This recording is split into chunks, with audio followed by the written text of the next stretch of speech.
Nas profundezas do deserto egípcio, onde o vento carrega segredos enterrados há milênios, surgiu um manuscrito que a história tentou apagar. Não nas bibliotecas de Roma, não nos arquivos protegidos do Vaticano, mas nas areias esquecidas às margens do Nilo, preservado por comunidades que se recusaram a deixar a verdade morrer.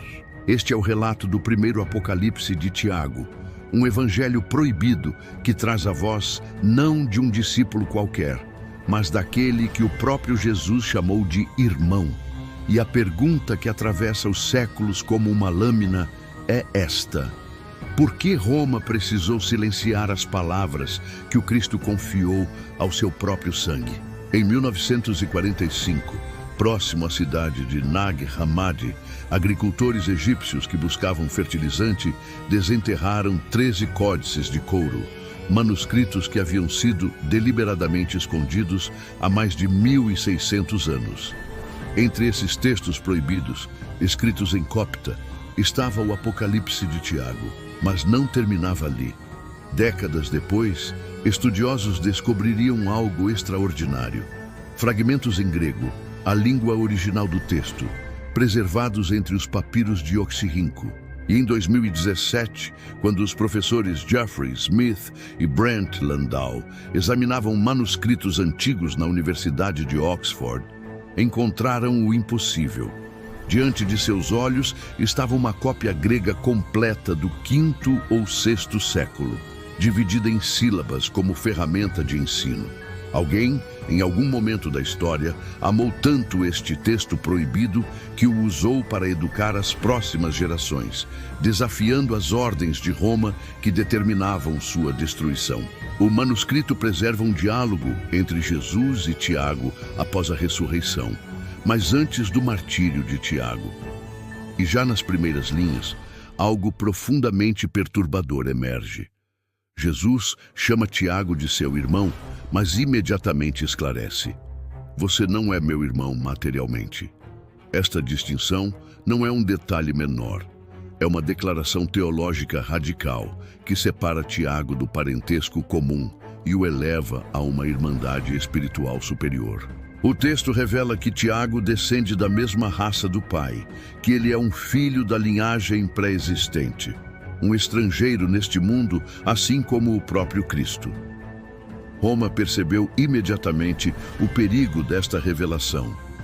Se Tiago era irmão espiritual de Jesus, se compartilhava da mesma essência divina, então sua autoridade não derivava de Roma ou de seus concílios, mas de uma linhagem que precedia toda a estrutura eclesiástica. No manuscrito, Jesus prepara Tiago para o que está por vir. Ele revela os reinos invisíveis, os poderes que governam este mundo e os guardiões que tentarão roubar a alma de Tiago em sua ascensão. Não tema, diz Jesus, pois nunca sofri de modo algum, nem fui angustiado. Esta afirmação docética, que nega o sofrimento real de Cristo na cruz, era heresia pura para a Igreja de Roma. Mas para os que preservaram este texto, era a chave de uma verdade mais profunda. O Cristo verdadeiro transcende completamente o sofrimento material, e aqueles que compartilham de sua natureza também transcenderão.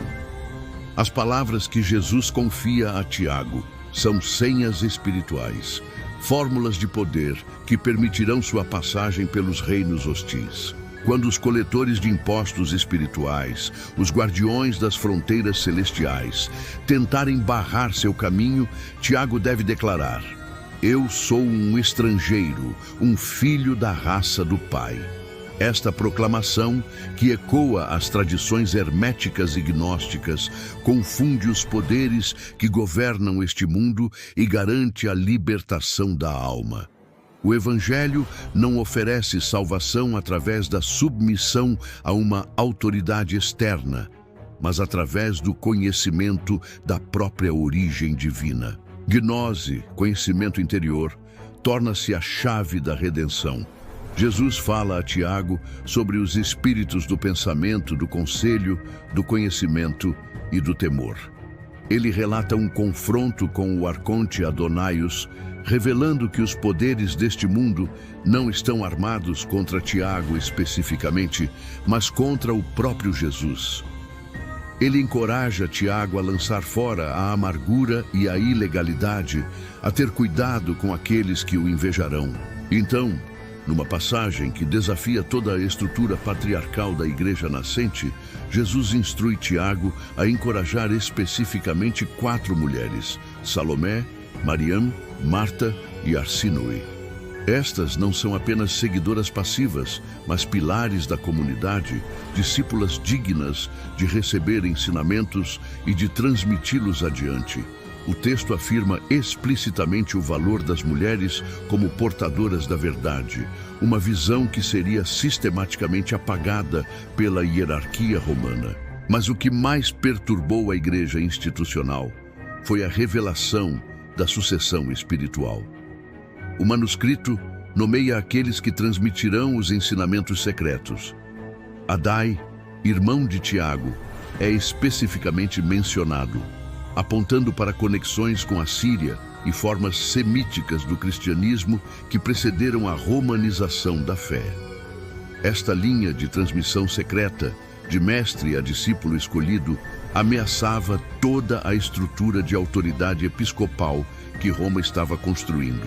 Se a verdade era transmitida através de iniciação espiritual e não através de ordenação institucional, então toda a hierarquia eclesiástica perdia sua legitimidade. O texto preserva uma memória que a história oficial tentou destruir. Tiago, chamado Tiago o Justo no manuscrito, liderou a comunidade de Jerusalém após a ascensão de Jesus. Clemente de Roma o chamou de Bispo dos Bispos, que governava Jerusalém, a Igreja Santa dos Hebreus e todas as igrejas em todo lugar. Esta não era uma liderança simbólica, era autoridade real, reconhecida pelas primeiras comunidades cristãs. Mas Tiago representava um cristianismo judaico, enraizado na terra de Israel, nas tradições hebraicas, nos mistérios do templo. Quando Paulo começou a pregar aos gentios, quando a igreja começou a se romanizar, a autoridade de Tiago tornou-se um obstáculo. O Apocalipse preserva essa tensão. Numa passagem fragmentada, menciona que Tiago repreendeu os 12 discípulos, sugerindo conflitos profundos sobre a direção da fé nascente. E então vem o relato do martírio. Embora mutilado pelo tempo, o texto preserva o momento em que Tiago confronta os arcontes, os poderes espirituais que governam este mundo antes de sua morte física. Historiadores antigos como Hegesippus e Clemente descrevem como Tiago foi lançado do parapeito do templo pelos sacerdotes, apedrejado enquanto orava por seus assassinos. O Apocalipse transforma este evento histórico numa vitória espiritual, mostrando que aquele que conhece sua verdadeira origem não pode ser verdadeiramente morto. O que é material perecerá, ensina o texto, mas o que é da raça do Pai retornará à sua fonte. No século IV, quando o imperador Constantino instruiu seus bispos a padronizar o cristianismo ascendente, quando Atanásio, bispo de Alexandria, definiu em sua carta de 367 d.C. os 27 livros do Novo Testamento, declarando que ninguém pode adicionar a eles e nada pode ser tirado deles. O Apocalipse de Tiago foi condenado, não apenas como herético, mas como perigoso, porque colocava Tiago, judeu, irmão espiritual de Jesus, no centro absoluto da revelação. Porque sugeria que a verdadeira igreja não era a de Roma, mas a comunidade original de Jerusalém, a Assembleia de Sião, que guardava os mistérios autênticos não contaminados pela influência gentílica. Mas comunidades resistiram. No Egito, monges coptas, gnósticos, judeus cristãos que não aceitaram a romanização da fé, preservaram estes textos. Eles os copiaram com devoção, os esconderam em jarros de cerâmica, os enterraram nas areias quando a perseguição se tornou insuportável. E fizeram isso porque acreditavam em algo que Roma não podia permitir, que a revelação autêntica do Cristo não estava nas bibliotecas imperiais, mas nos corações daqueles que tinham ouvidos para ouvir. Há uma profecia oculta no texto que ressoa com poder particular em nossos dias. O manuscrito sugere que Tiago, o irmão de Jesus, foi reservado para o fim, que ele surgirá entre as duas testemunhas como pedra que separa e une.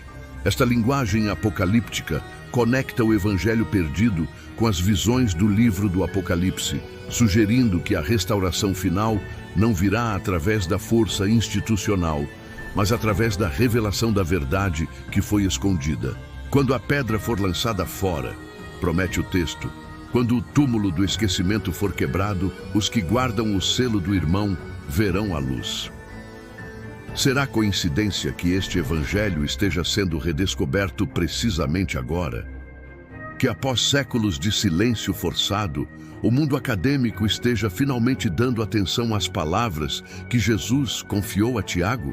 Os fragmentos gregos descobertos em 2017 não são apenas curiosidades arqueológicas, são testemunhas de uma resistência que atravessou impérios.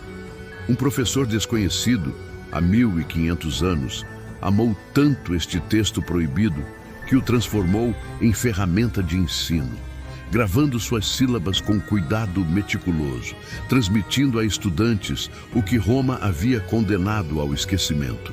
O Apocalipse de Tiago não oferece a salvação pela fé cega ou pela obediência institucional. Oferece libertação através do conhecimento da própria natureza divina. Eu sou um estrangeiro, um filho da raça do Pai. Esta declaração não é arrogância, é reconhecimento. É o despertar para a verdade de que a essência humana não pertence a este mundo que carregamos dentro de nós, a centelha do pré-existente, e que nenhum poder, nem mesmo os guardiões das fronteiras celestiais, pode reter aquele que conhece sua verdadeira origem. Quando Tiago pergunta a Jesus sobre o medo que sente diante dos poderes que governam o mundo, Jesus responde com palavras que ecoam através dos séculos. Não tema, eles não estão armados contra você especificamente, mas contra mim, e eu já venci.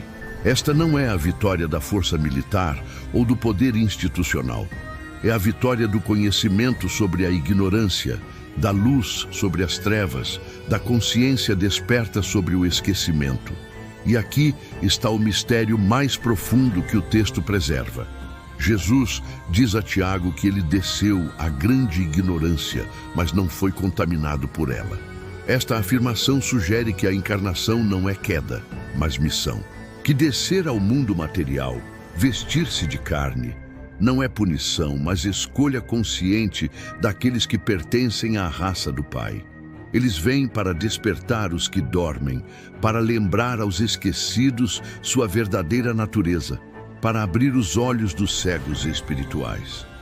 O Evangelho termina com palavras que foram deliberadamente mutiladas, páginas arrancadas por mãos que temiam seu poder. Mas o suficiente permanece para entendermos o essencial. Tiago ascende. Ele atravessa os reinos dos poderes hostis. Ele proclama sua origem divina e alcança aquele que estava no princípio, o pré-existente, a fonte de toda a consciência. Esta jornada não é apenas a de Tiago. É o mapa da jornada que cada alma desperta deve fazer, passando pelos guardas que tentam reter, proclamando a verdade de sua natureza imortal, retornando finalmente à sua origem. Por 2000 anos, Roma venceu a batalha pela narrativa.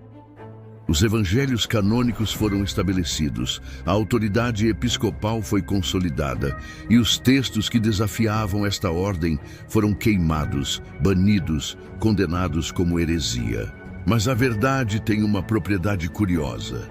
Não pode ser completamente destruída, ela ressurge nas areias do Egito, nos manuscritos copiados por mãos amorosas, nos fragmentos preservados contra todas as probabilidades. nas descobertas que acontecem precisamente quando a humanidade está pronta para recebê-las. O Apocalipse de Tiago nos confronta com perguntas que não podem ser ignoradas. O que significa ser irmão do Cristo? Não no sentido material, mas no sentido espiritual profundo que o texto revela. Significa reconhecer que compartilhamos da mesma essência divina, que somos também estrangeiros neste mundo, que nossa verdadeira pátria não é a matéria, mas o espírito. E se é assim, então o que fazemos com esta revelação?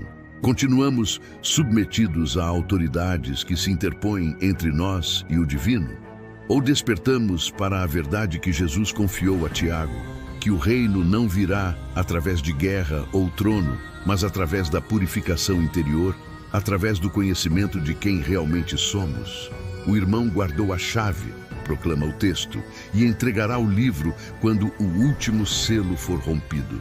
Estas palavras proféticas sugerem que a revelação plena ainda está por vir, que o Evangelho de Tiago não foi preservado apenas para satisfazer curiosidade histórica, mas porque tem um papel a desempenhar nos últimos dias. Quando o esquecimento for finalmente quebrado, quando a pedra que os construtores rejeitaram for colocada em seu lugar, então aqueles que guardam o selo do irmão verão a luz que sempre esteve oculta.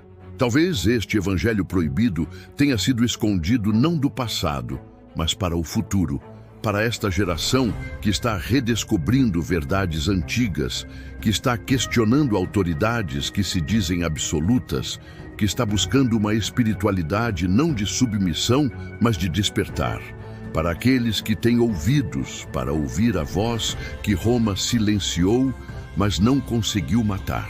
A voz do irmão que caminhou com o Cristo, que recebeu os ensinamentos secretos, que atravessou o martírio, proclamando sua natureza divina, e que agora, através das páginas amareladas ressurgidas das areias do tempo, ainda sussurra a verdade que pode nos libertar. Você é um estrangeiro aqui, um filho da raça do Pai, e nenhum poder pode reter aquele que conhece sua verdadeira origem.